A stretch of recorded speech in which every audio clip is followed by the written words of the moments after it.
Hello there, I'm Steve from the drumming workshop company Unbeatable Energy. A few years ago, I created some African djembe tuition videos for complete beginners.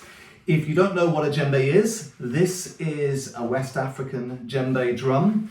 It creates joy in lots of people's lives. If you're completely new to the djembe, or maybe you already have one and you've only just started, you might want to have a look at the original series of videos that I have displayed on this screen.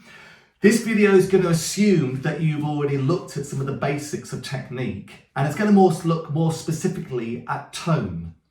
One of the problems with tone is trying to get that rich sound on the drum where the djembe resonates a little bit. And very frequently when you're learning to get the tone, you might be doing all the right things, but you might still have a rather sort of flat, uninspiring sound on the djembe where you don't get any resonance.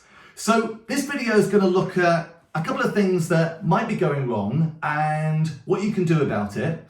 If you find this video useful, please leave a comment and share it with your friends. And if you want to get more of these videos in the future, do subscribe to our channel, Unbeatable Energy. So here we go. Let's look more closely at tone.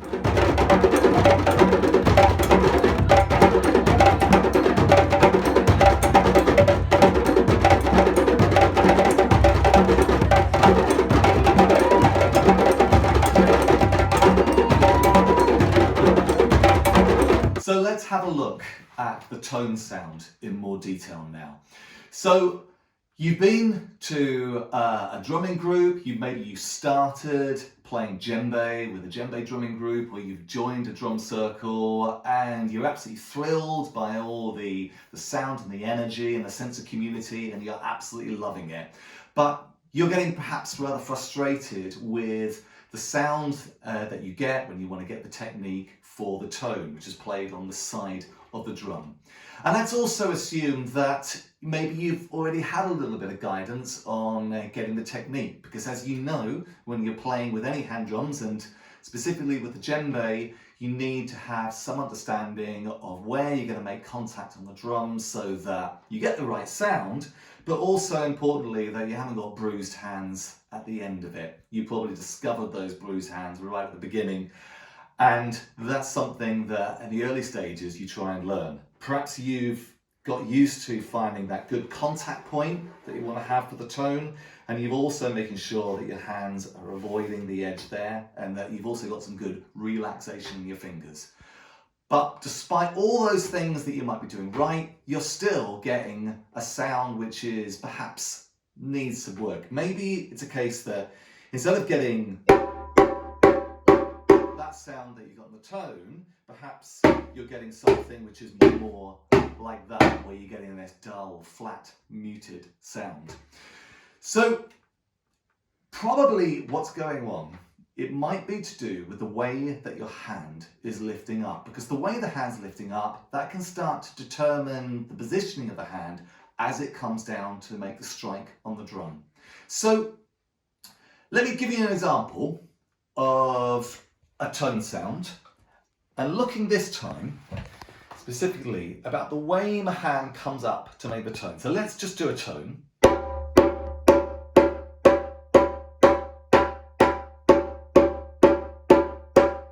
Like that, okay? And what I'm thinking about as I'm lifting up is that there's a very small element of extension from the tips of the fingers as my hand comes up.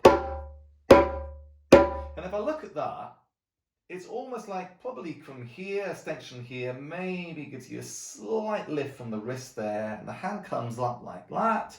And you can I can almost sometimes imagine this like a sort of a plane dropping down onto the runway. As your hand comes down, there's a gentle sort of flattening out, and then you get the tone spot, the sweet spot just there, as this area around the fingers makes contact around about there, coming up and going down. Okay, this is something I've observed on many occasions when I've been in the class. As I mentioned, this was about having a sense of extension from the tips of the fingers. And the tips of the fingers are the first things to start coming up. Almost because they're making the sound, you could even imagine it, that they're the sort of part of the hand that wants to be in control, wants to assert itself, wants to be in the lead.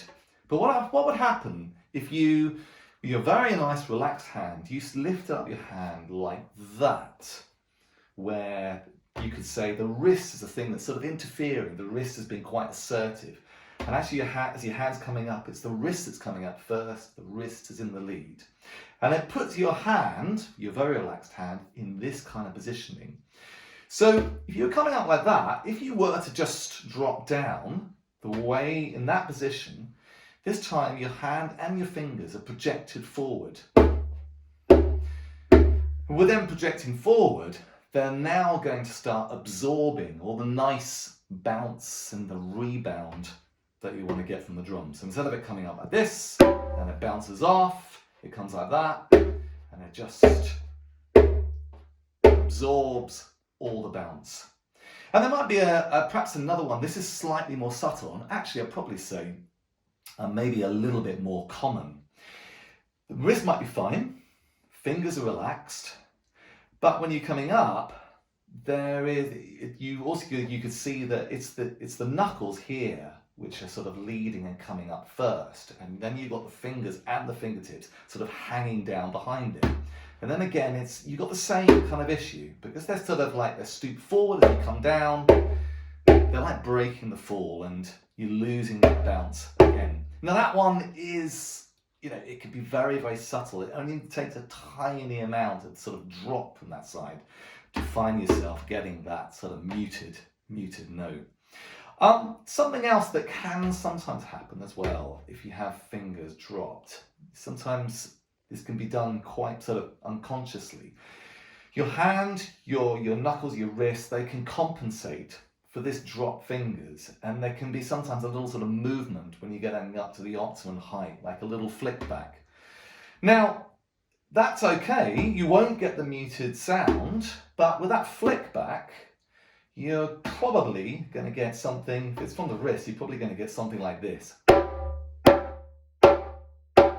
if you're familiar with the bass, the tone, the slap, that is what I'd probably call a crude slap sound. It lacks control, and also the way I'm coming down, I'm hammering that part against there, but more importantly, I'm not getting the tone. I'm getting too much sort of resonance from the surface of the sound of the skin. And we're losing some sort of depth where we get some sound inside the chamber where that you would have with a tone.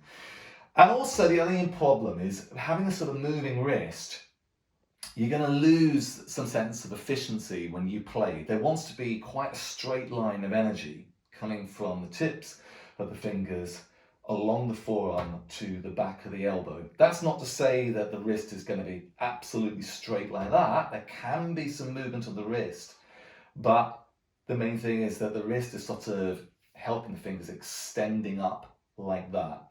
But you definitely don't want to have something like this. If you're playing for prolonged, extended periods, you want to keep it efficient. That's going to lag you of all the energy.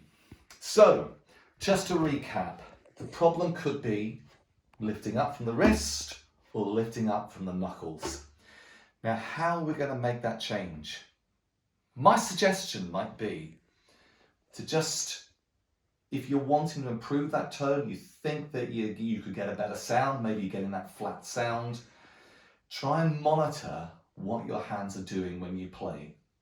See what they're doing. And if you can feel there's a sense of dropping there, then this is what we can start to practice on. Just try and apply this habit. And this habit is just about creating that very subtle extension from the tips of the fingers as your hand comes up. Now, it doesn't necessarily mean that you actually have to make the tone sound. You could simply just be doing this. You don't even have to lift up. You're just doing very small, subtle little things with the tips of the fingers, just guiding them up. And after a while, you can start to take that a little bit further. just apply it. You can almost imagine this is almost like a little sort of gesture as well, like a really casual sort of, here you are, hello, hi, like that. A little sort of casual little gesture with the tips of the fingers. So have a go with that little habit as you're doing your practice for the technique. I would say that actually when you even get to the slap, there is even more an emphasis initially on feeling that kind of rise and extension from the tips of the fingers. Just maybe even more acutely, there's a much more acute rise, but that's for another video. If you found this useful, do put a comment or leave me a comment just to tell me how you get on, and do share this with your other drum buddies, and subscribe to this channel if you want to find out and get more of these videos in future. Thank you very much.